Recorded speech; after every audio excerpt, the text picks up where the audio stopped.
কাফেরদের মধ্যে সবচেয়ে নিকৃষ্ট ব্যক্তি, সবচেয়ে পাপিষ্ঠ ব্যক্তি, দুর্ভাগা, হতভাগা, ইসলামের শত্রু উকবা ইবনে আবি মুঈত দাঁড়িয়ে গেল। দাঁড়িয়ে বলছে, নেতা আমি পারবো। উকবা ইবনে আবি মুঈত দৌড়ে গেল। কয়েকজন মিলে অমুক এলাকা থেকে উটের নারী বুড়িগুলো নিয়ে আসলো। আসার পরে আল্লাহর নবী যখন সেজদায় গেলেন, সেজদায় যাওয়ার পরে উটের নারী বুড়ো এবং উটের গোবরগুলো আল্লাহর নবীর পিঠে এবং কাঁধে মাথার উপর চাপিয়ে দিল। বলেন নাউজুবিল্লাহ। একটি গরুর নারী বুড়ো কয়েকজন মিলে সেখান থেকে এক স্থান থেকে আরেক স্থানে নেওয়া যায় না। সেখানে কয়েকটি উটের নারী বুড়োগুলো, উটের যে নারী বুড়ি আছে, এই উটের নারী বুড়ি গরুর উটের নারী বুড়ির চেয়েও অনেক বেশি ওজন। সেই উটের নারী বুড়ি আল্লাহর নবীর মাথার উপর চাপিয়ে দেওয়া হলো। আল্লাহর নবী সাল্লাল্লাহু আলাইহি ওয়াসাল্লাম সিজদায় ছিলেন, মাথা তিনি উত্তোলন করতে পারতেছিলেন না। আল্লাহর নবী দুই হাত দুই পা নাড়াচ্ছিলেন। আব্দুল্লাহ ইবনে মাসউদ রাদিয়াল্লাহু তাআলা আনহু বলেন, নবীর উপর এই জুলুম নির্যাতনের দৃশ্য দেখে আমার কলিজা ফেটে যাচ্ছিল, কিন্তু কাফেরদের ভয়ে আমি কোনো কিছুই বলতে পারতেছিলাম না। আব্দুল্লাহ ইবনে মাসউদ বলেন, আমি দৌড়ে গেলাম, গিয়ে ফাতেমাকে বললাম, ফাতেমা দৌড়ে যাও, গিয়ে দেখো কাবা চত্বরে তোমার বাবার উপর কাফের মুশরিকরা জুলুম নির্যাতন করছে। ছোট্ট শিশু ফাতেমা আমার কথা শুনে দৌড়ে কাবা চত্বরে চলে আসলো।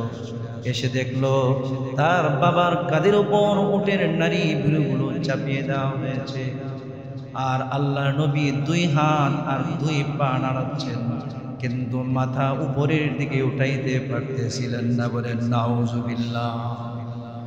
নবী করিম সাল্লাল্লাহু আলাইহি ওয়াসাল্লামের এই দৃশ্য দেখে ফাতেমা রাদিয়াল্লাহু তাআলা আনহা, তিনি আল্লাহর নবীকে সবচেয়ে বেশি ভালোবাসতেন, আর আল্লাহর নবীও তার চার কন্যার মধ্যে ফাতেমাকে বেশি ভালোবাসতেন।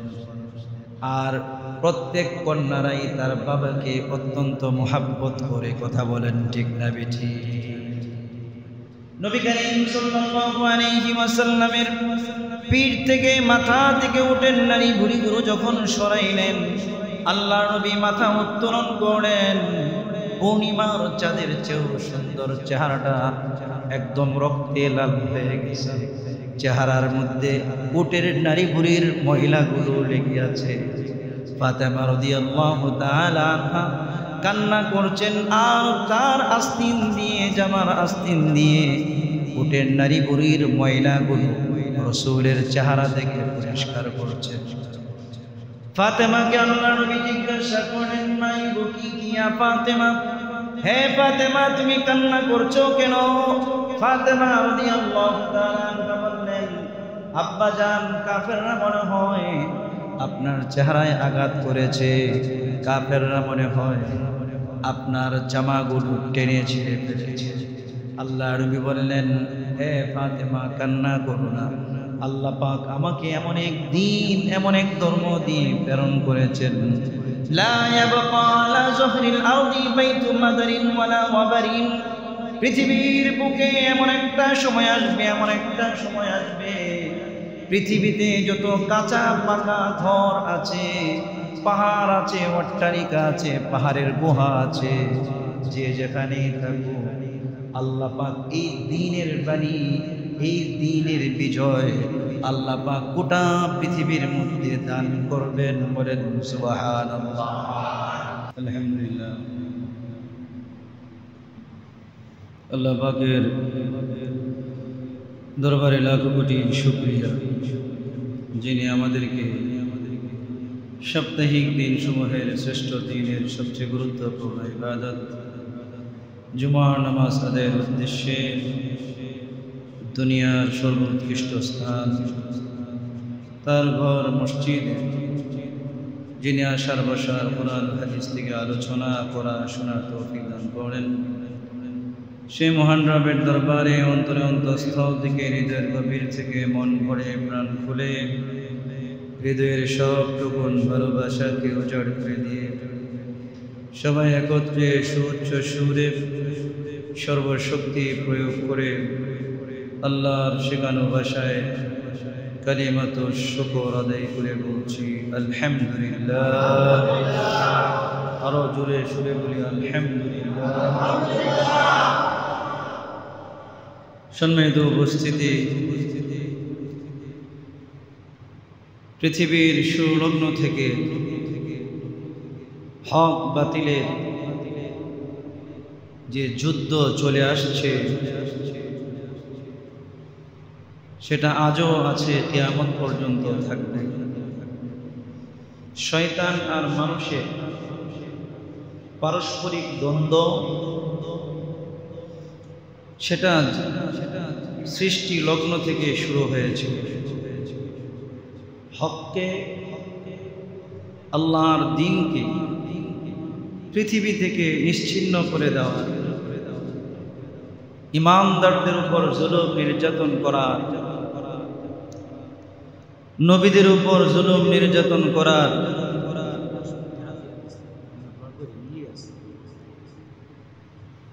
পৃথিবীর ইতিহাস যেমন পুরাতন,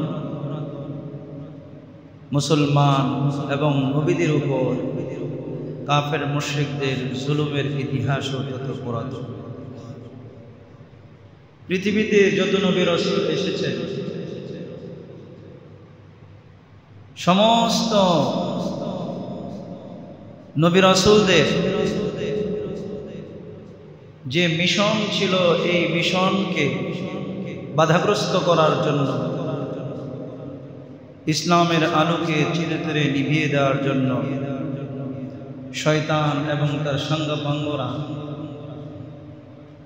তারা পৃথিবীর শুরু থেকেই তারা একই চেষ্টা করে যাচ্ছে কিভাবে গোটা পৃথিবীতে শয়তানি রাজত্ব কায়েম হয়। আর যারা মুসলমান, যারা নিজেদেরকে মোমেন দাবি করে, তাদের কথা একটাই, আলা লাহুল খালকু ওয়াল আমর, সৃষ্টি যার, স্রষ্টা যিনি, পৃথিবী যার, আইনও হবে তার। কথা কোন? আইনও কার হবে? তারই। এই মিশনকে বাস্তবায়ন করার জন্য আল্লাহ রাব্বুল আলামিন যুগে যুগে নবী রাসূল পাঠিয়েছেন। যুগে যুগে নবী রাসূলরা শয়তানদের দ্বারা নির্যাতিত, নিপীড়িত, নিষ্পেষিত হয়েছে। মানসিকভাবে নির্যাতিত হয়েছেন, আর্থিকভাবে নির্যাতিত হয়েছেন, শারীরিকভাবে নির্যাতিত হয়েছেন। পৃথিবীতে এমন কোনো নবী নাই যে নবী নিজ মাতৃভূমিতে মৃত্যুবরণ করতে পেরেছে। সমস্ত নবীরা কেউই নিজ মাতৃভূমিতে থাকতে পারেন নাই। প্রত্যেকেই হিজরত করে অন্য দেশে আল্লাহ পাকের নির্দেশে চলে গিয়েছে। এটি সিস্টেম চলে আসছে। গত সপ্তাহে আমরা আলোচনা করেছিলাম যে ইসলামের প্রচার প্রসার যখন দিন দিন বাড়তেছিল,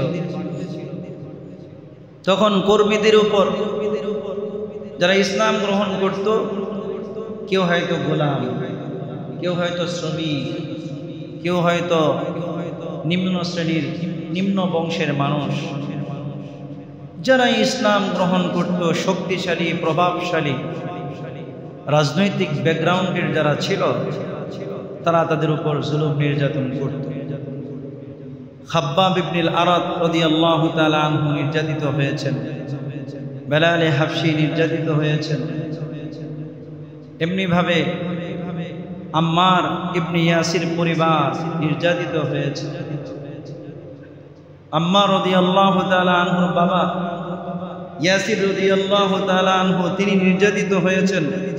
তার মা সুমাইয়া রাদিয়াল্লাহু তাআলা আনহা, ইসলামের প্রথম মহিলা শহীদ, যাকে আবু জাহেল তার লজ্জাস্থানের মধ্যে খঞ্জর মেরে রক্তাক্ত করে পৃথিবী থেকে বিদায় দিয়েছে, যিনি শহীদ হয়েছিলেন তিনি হচ্ছেন সুমাইয়া রাদিয়াল্লাহু তাআলা আনহা। বলেন সুবহানাল্লাহ।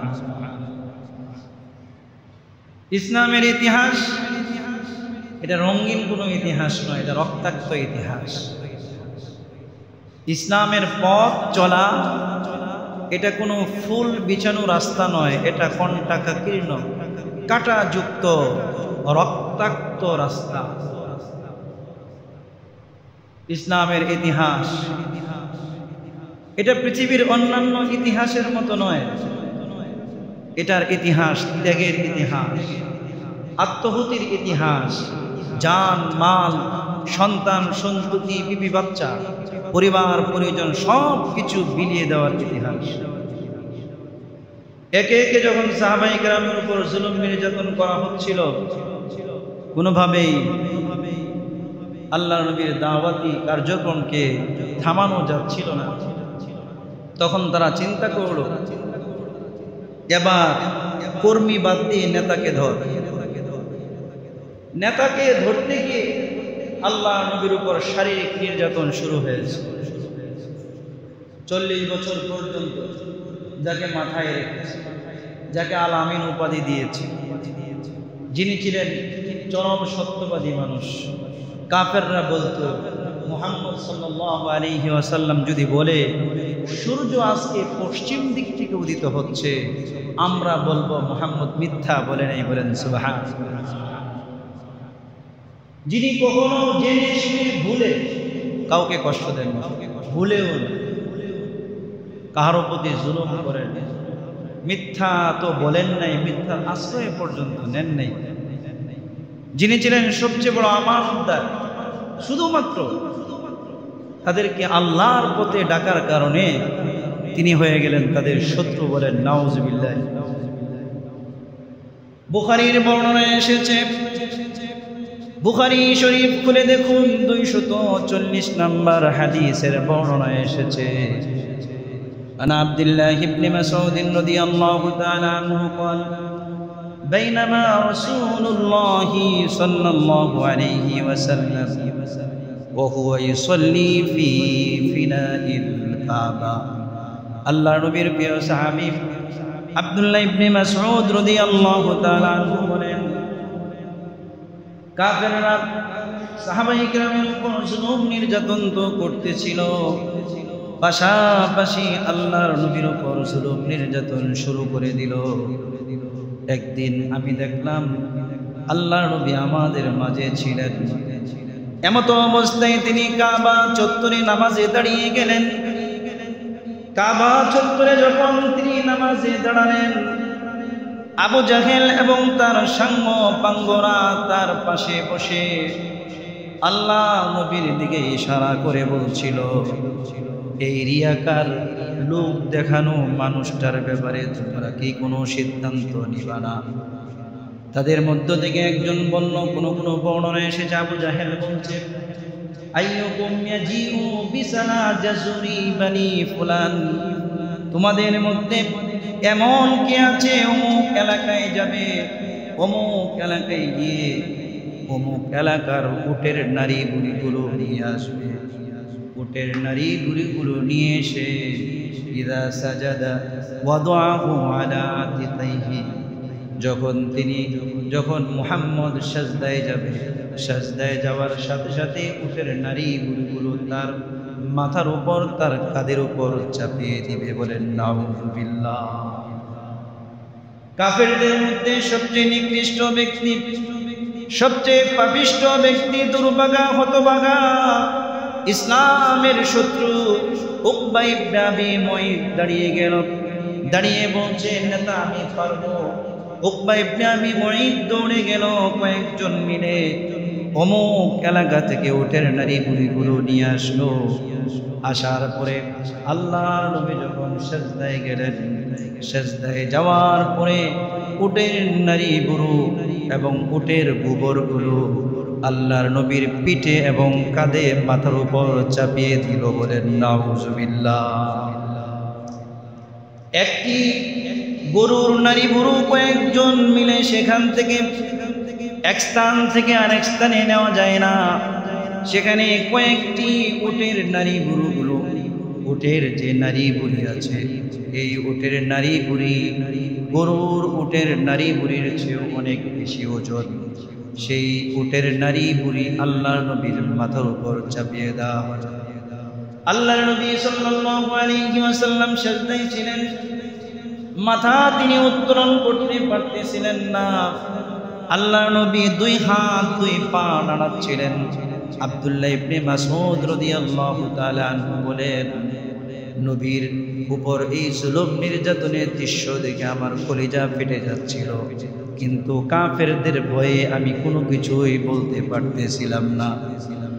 আব্দুল্লাহ ইবনে মাসউদ বলেন, আমি দৌড়ে গেলাম, গিয়ে ফাতেমাকে বললাম, ফাতেমা দৌড়ে যাও, গিয়ে দেখো কাবা চত্বরে তোমার বাবার উপর কাফের মুশরিকরা জুলুম নির্যাতন করছে।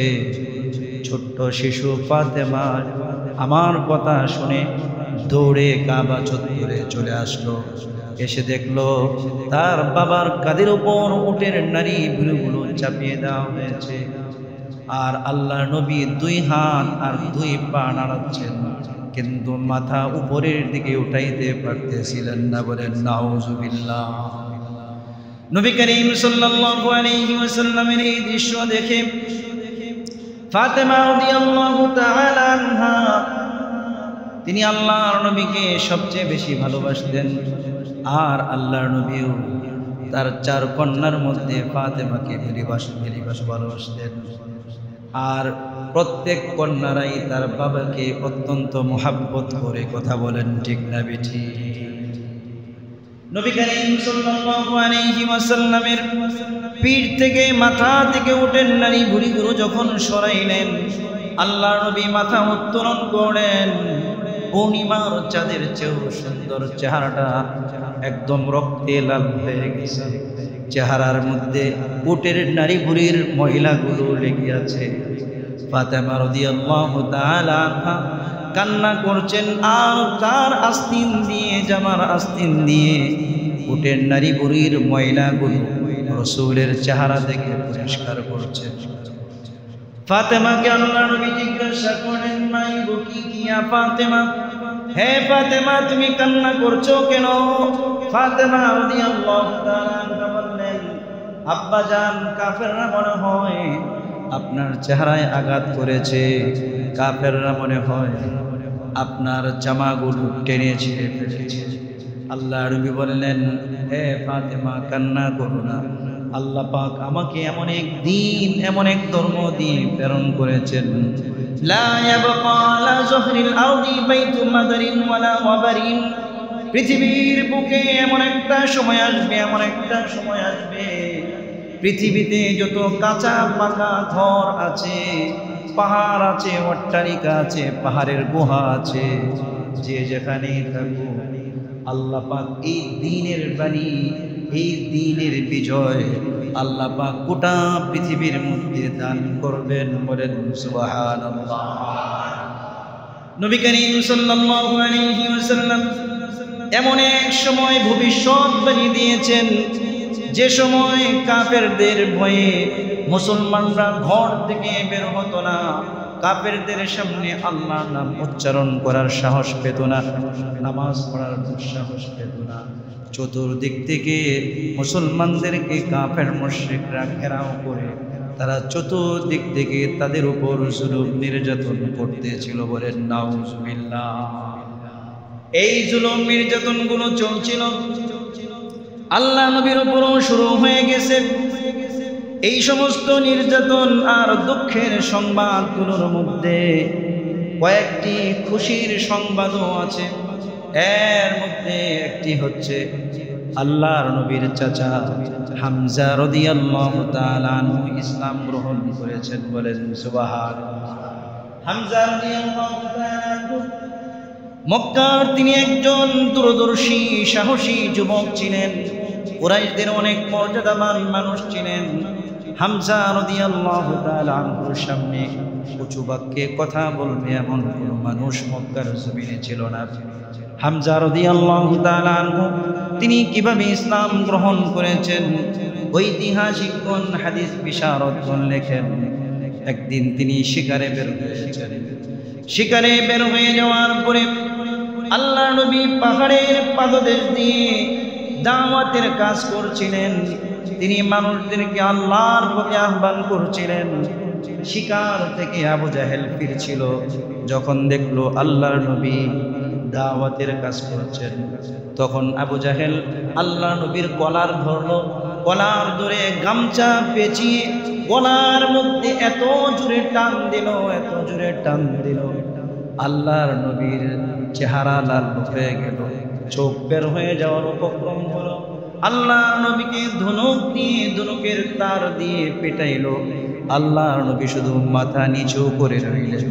আবু জাহেলকে বিন্দু পরিমাণ কোনো কিছু বলেন নাই। বলেন সুবহানাল্লাহ।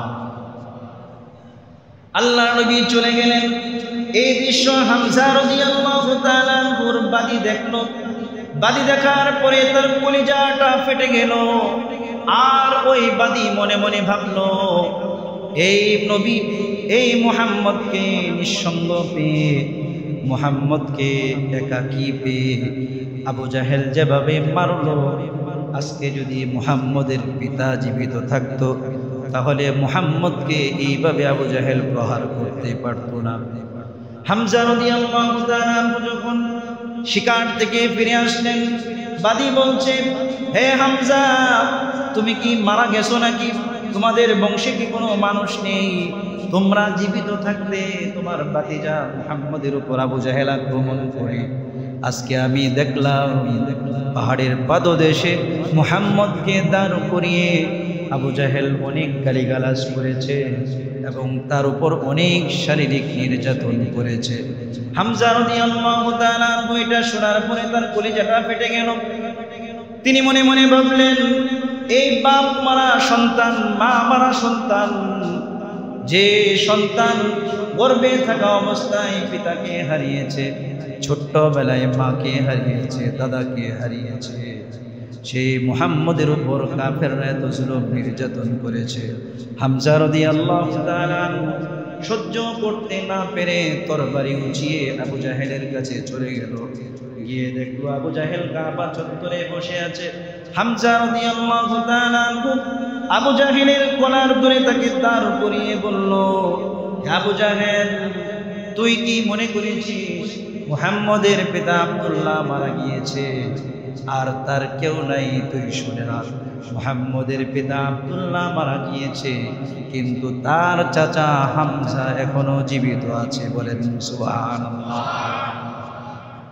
হামজা রাদিয়াল্লাহু তাআলা তরবারির যে বাঁট ছিল, বাঁট দিয়ে অত্যন্ত জোরে তার মাথার মধ্যে আঘাত করলো, মাথা ফাটিয়ে দিল।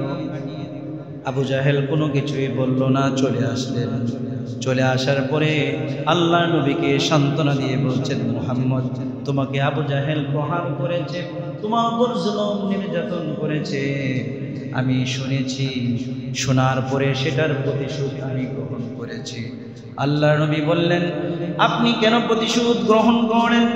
আপনার প্রতিশোধ গ্রহণের দ্বারা আমি মুহাম্মদ খুশি হই নাই। আপনি প্রতিশোধ গ্রহণ করলে যে আমি খুশি হয়ে যাব এমনটি নয়। আমি মানুষ থেকে প্রতিশোধ চাই না, আমি চাই আপনি যদি আমাকে খুশি করতে চান তাহলে আপনি কালিমা পড়ে মুসলমান হয়ে যান। বলেন সুবহানাল্লাহ।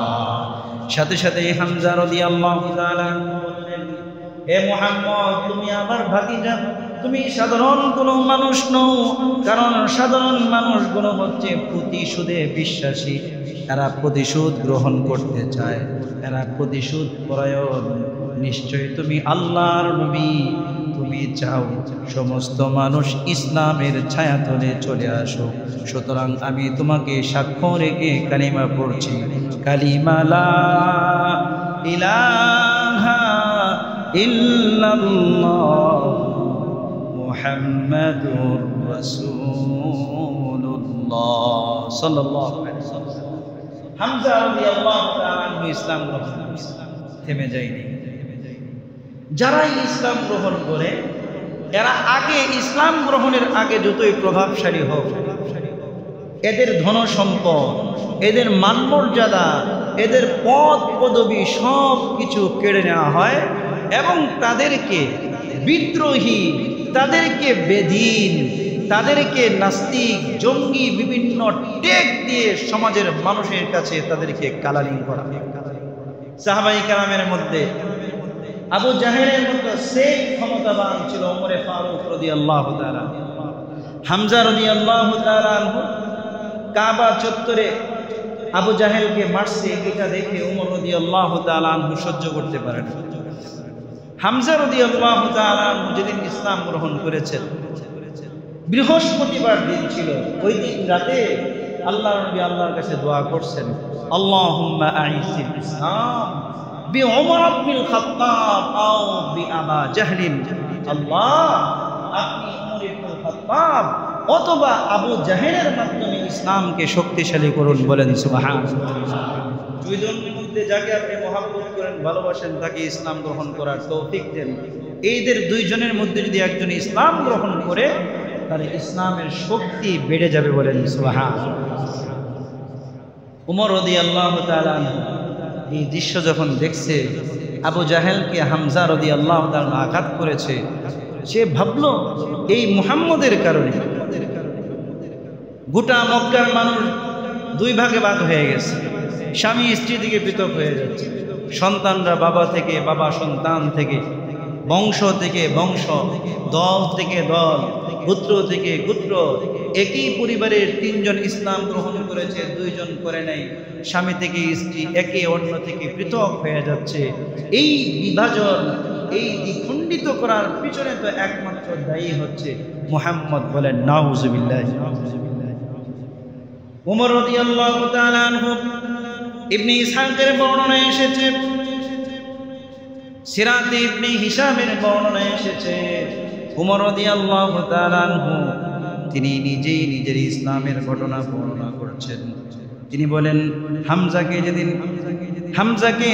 রাদিয়াল্লাহু তাআলা আনহু যেদিন আবু জাহেলকে আঘাত করেছে, আর কিছুদিন পূর্বে রাত্রে বেলায় আমাকে বাসা থেকে বের করে দেওয়া হলো, অথবা বাসায় মেহমান এসেছিল, বাসায় থাকার জায়গা ছিল না।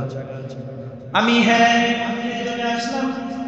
চলে আসার পরে দেখলাম হেরেমের ভিতরে কাবা চত্বরে, কাবা ঘরের যে পর্দা আছে, পর্দার ভিতরে কে জানি দাঁড়িয়ে গুনগুন করে কি জানি তেলাওয়াত করছে, কি জানি পড়ছে।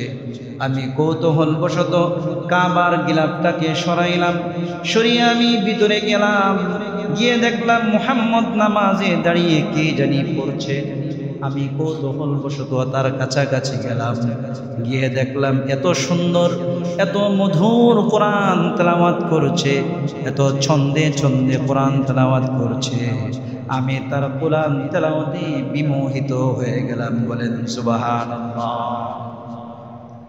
নবী করিম সাল্লাল্লাহু আলাইহি ওয়াসাল্লাম যখন তেলাওয়াত করছিলেন সূরাতুল হাক্কা যখন তেলাওয়াত করতে লাগলেন, উমরে ফারুক রাদিয়াল্লাহু তাআলা আনহু বললেন, হঠাৎ করে আমার মনের মধ্যে আসলো, এই যে এত সুন্দর তেলাওয়াত করছে, এই তেলাওয়াত, এই যে বাণীগুলো সে তেলাওয়াত করছে, যেগুলো কবিতার চেয়েও সুন্দর, মনে হয় এইগুলো কবির কোনো কবিতা, এছাড়া অন্য কিছু নয়, বলেন নাউজুবিল্লাহ।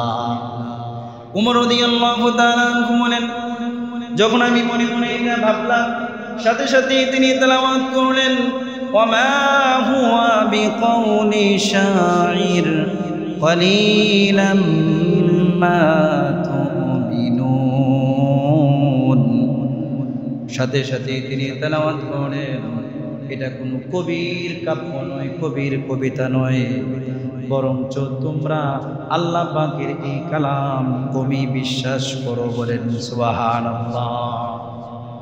উমর রাদিয়াল্লাহু তাআলা আনহু মনে মনে ভাবলেন, কি ব্যাপার, মনে মনে যদি আমি চিন্তা করলাম এটা মুহাম্মদ জানলো কেমনে, নিশ্চয়ই সে কোনো গণক হবে, জাদুঘর হবে, আর সেই গণকের বাণী মনে হয় সে তেলাওয়াত করছে।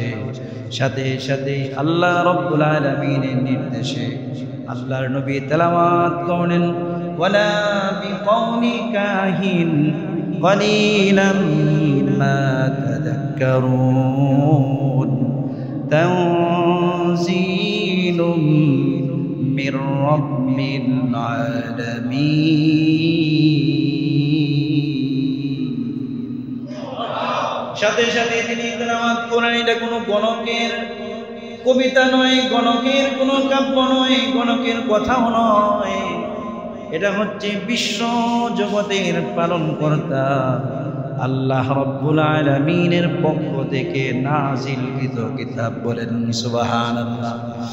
ওমর রাদিয়াল্লাহু তাআলা আনহু বলেন, ইসলামের প্রতি আমার মনটা কিছুটা ঝুঁকে গেল, কিন্তু যেদিন হামজা রাদিয়াল্লাহু তাআলা আনহু এবং আবু জাহেলের এই দৃশ্য দেখলাম, সেদিন আমার মনটা খারাপ হয়ে গেল। খারাপ হয়ে যাওয়ার পরে সাথে সাথেই বলেন, খারাজা ওমর মুতালাক্কাদাস সাইফ।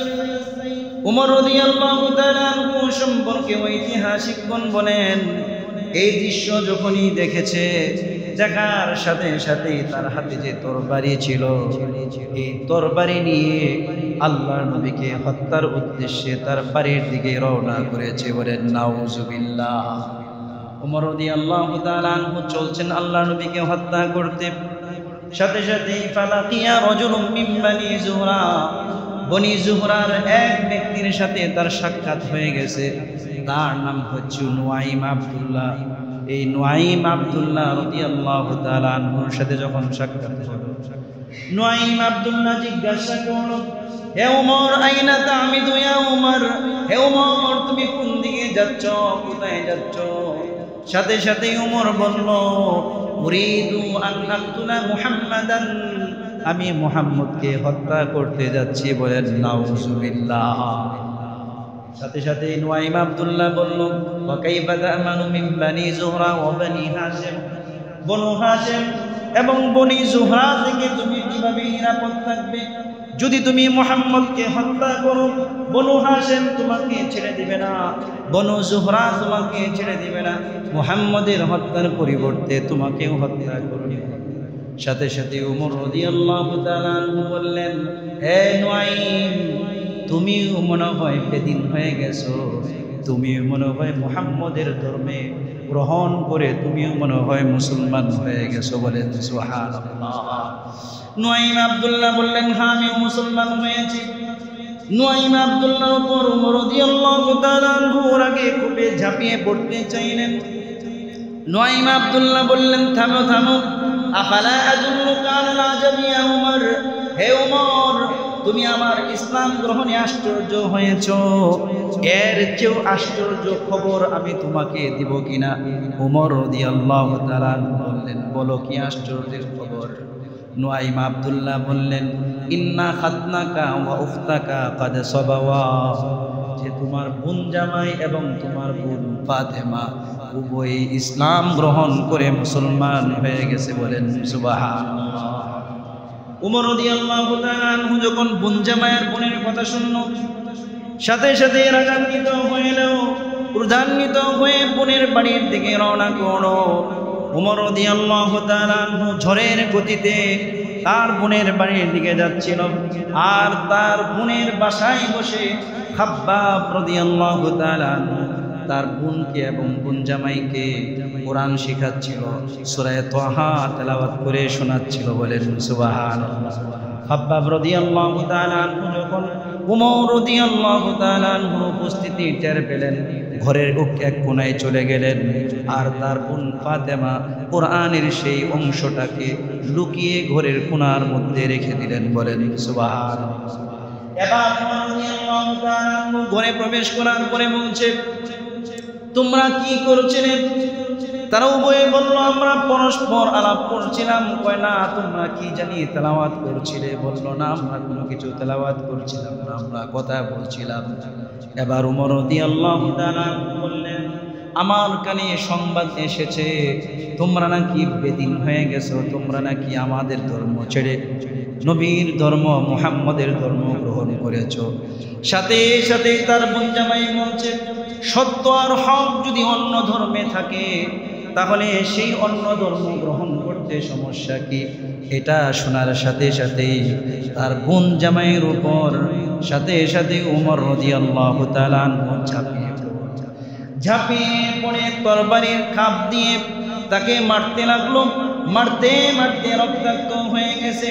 বোন জামাইকে বাঁচাতে, স্বামীকে বাঁচাতে ফাতেমা রাদিয়াল্লাহু তাআলা আনহা যখন সামনের দিকে অগ্রসর হলো, ফাতেমা রাদিয়াল্লাহু তাআলা আনহাকেও এত জোরে থাপ্পড় দিল, সাথে সাথে ফাতেমা রাদিয়াল্লাহু তাআলা আনহার থুতনি ফেটে রক্ত পড়া শুরু হয়ে গেল। উমর রাদিয়াল্লাহু তাআলা আনহুর এই আচরণে সাথে সাথে ফাতেমা রাদিয়াল্লাহু তাআলা আনহা বলছে, ওমর শোনো, হ্যাঁ আমরা ইসলাম ধর্ম গ্রহণ করেছি, শরীরের মধ্যে এক ফোঁটা রক্ত থাকা পর্যন্ত, শরীরের দেহের মধ্যে প্রাণ থাকা পর্যন্ত আমরা ইসলাম ধর্ম ছাড়ব না। এবার মাসি তোমার যা মন চাই তুমি করতে পারো, আমরা তোমার সামনে সাক্ষ্য দিচ্ছি, আশহাদু আল্লা ইলাহা ইল্লাল্লাহ ওয়া আশহাদু আন্না মুহাম্মাদান আবদুহু ওয়া রাসূলুহু। সুবহানাল্লাহ। উমর রাদিয়াল্লাহু তাআলা বোনের মুখ থেকে এই ধরনের কথা শুনে তার স্বস্তি ফিরে আসলো। তার মনের মধ্যে খুব রাগ যা ছিল, তিনি যে রাগান্বিত ছিলেন তার রাগটা ভেঙে গেল। তার ভিতরে কোনো শোচনার ছায়া নেমে গেল।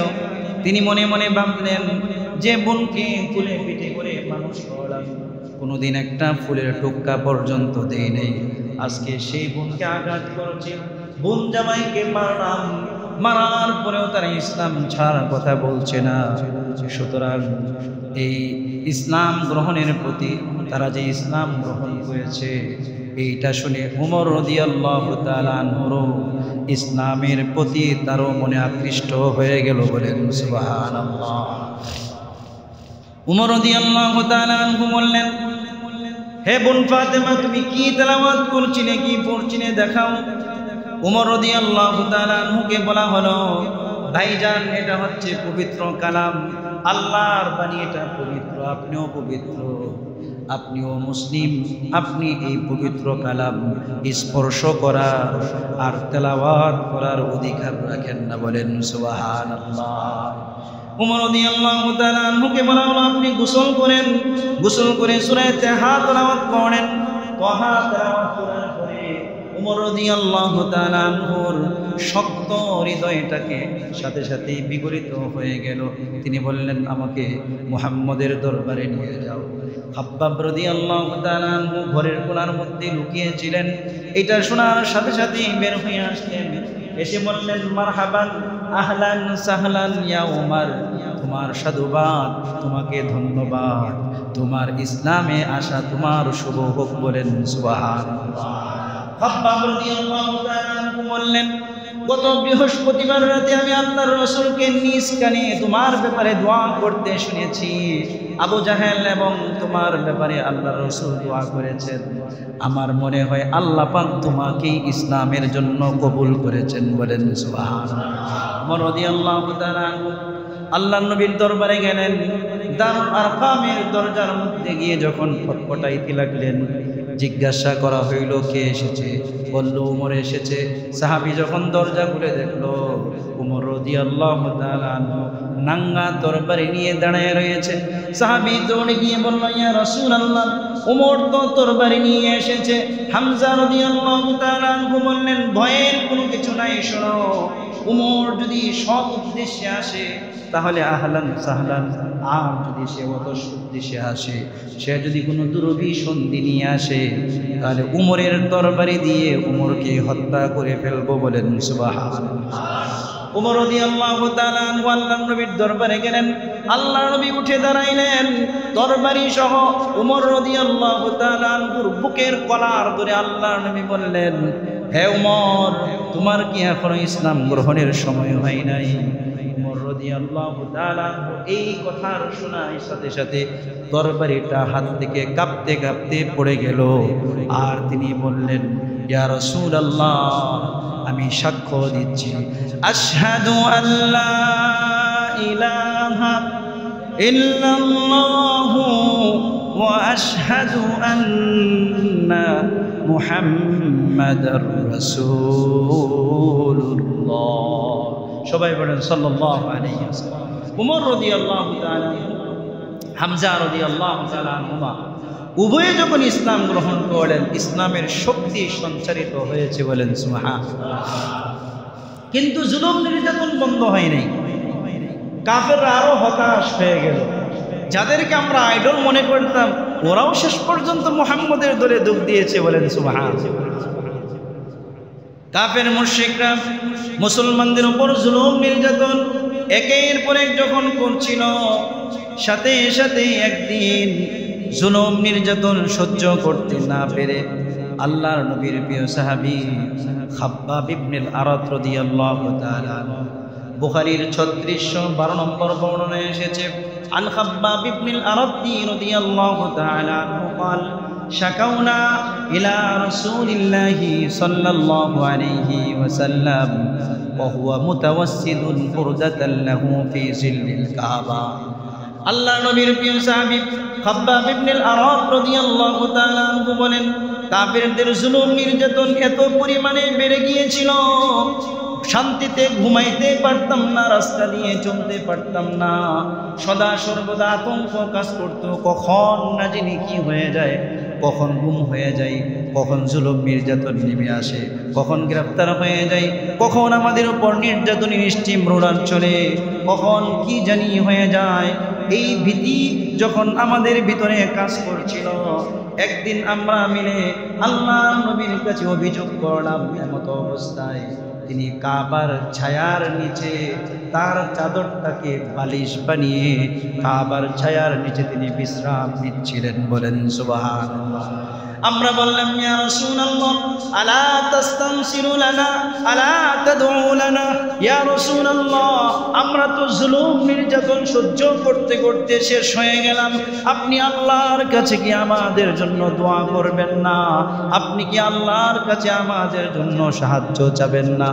আল্লাহর নবী বললেন, খাব্বাব থামো, শোনো, তোমরা তো ইতিহাস জানো না, কাদ কানা মান ক্বাবলাকুম, তোমাদের পূর্বে যারা ইসলাম গ্রহণ করেছে, তোমাদের পূর্বে যারা ঈমান আনতো, ইউখাদুর রাজুলু, এরকম মুমিন ব্যক্তিকে, এমন একজন ঈমানদারকে কাফের মুশরিকরা গ্রেফতার করত, তাকে ধরত, ধরে ফায়ুহফারু লাহু ফিহা ফায়ুহফারু লাহু ফিল আরদি, তার জন্য জমিন গর্ত করা হইত, ফায়ুজালু ফিহা, তারপর ওই ব্যক্তিকে জমিনের মধ্যে জীবিত পুঁতে ফেলা হইত, হাঁটু পর্যন্ত অথবা কোমর পর্যন্ত পুঁতে ফেলার পরে, ফায়ুজালু ফিহা, পুঁতে ফেলার পরে, সুম্মা ইউতা বিল মিনশার, একটি লোহার করাত আনা হতো, ফায়ুদাউ আলা রাসিহি, লোহার করাতটাকে তাদের মাথার উপর রাখা হইত, মাথার উপর রাখার পরে ফায়ুজালু নিসফাইন,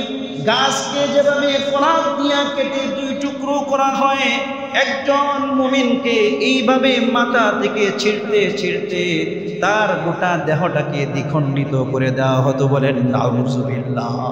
ওয়ায়ুমশাতু বিআমশাতিল হাদীদ, লোহার চিরুনি নিয়ে আসা হতো, এই লোহার চিরুনি মাথার মধ্যে রেখে চিরুনির মাথাগুলো মাথার ভিতরে ঢুকিয়ে কয়েকজন মিলে এমনভাবে টান দিত, মাথা থেকে গোটা দেহের চামড়া এবং গোশতগুলো হাড় থেকে আলাদা হয়ে যেত। আল্লাহর নবী বলেন, এই সমস্ত ব্যক্তিরা মা ইয়াসুদ্দুহু যালিকা আন দীনিহি, তার দেহ থেকে প্রাণবায়ুকে পৃথক করতে পেরেছে, তার দেহ থেকে গোশত, হাড্ডি এবং চামড়াগুলোকে পৃথক করতে পেরেছে। কিন্তু এই সমস্ত ব্যক্তিরা এত জুলুম নির্যাতনের পরেও তারা ইসলাম থেকে, ঈমান থেকে বিন্দু পরিমাণ পিছপা হয় নাই, বলেন সুবহানাল্লাহ। এবার আল্লাহ বলছেন, হে খাব্বাব শুনো, আল্লাহর কসম, আল্লাহি লাইউতিম্মান্নাল্লাহু হাদাল আমরা, আল্লাহ রাব্বুল আলামিন এই দ্বীনকে এত প্রচার প্রসার করবেন, দ্বীনের এত বিজয় দিবেন, আল্লাহর জমিনে, আল্লাহর রাজত্বে আল্লাহর দ্বীন এমন কায়েম হবে, ফায়াসিরুর রাকিবু মিন সানআ ইলা হাজরামাউত, যে একজন অশ্বারোহী, একজন আরোহী ব্যক্তি, তার সাথে স্বর্ণ মুদ্রা, বিভিন্ন মূল্যবান বস্তু, অথবা রাতের অন্ধকারে একজন ষোড়শী রূপসী সুন্দরী রমণী একাকী সনা থেকে হাজরামত পর্যন্ত নিজের উটনি দিয়ে আসবে, লা ইয়াখাফু ইল্লাল্লাহ, সে আল্লাহ ছাড়া আর কাউকে ভয় করবে না। কোনো ডাকাত তাকে ধরবে না, কোনো ভব করে ছেলে তাকে ইফতিজিং করবে না, কোনো মানুষ তার দিকে তাকিয়ে দেখবে না, কোনো নারী জুলুম নির্যাতনের শিকার হবে না, লুটতরাজ হবে না, দুর্নীতি হবে না, চুরি হবে না, কোনো কিছুই হবে না। ইসলাম যখন আল্লাহর জমিনে প্রতিষ্ঠিত হবে, গোটা পৃথিবীর জনপদগুলো সমস্ত অপরাধ থেকে একদম নিরাপদ হয়ে যাবে। বলেন সুবহানাল্লাহ।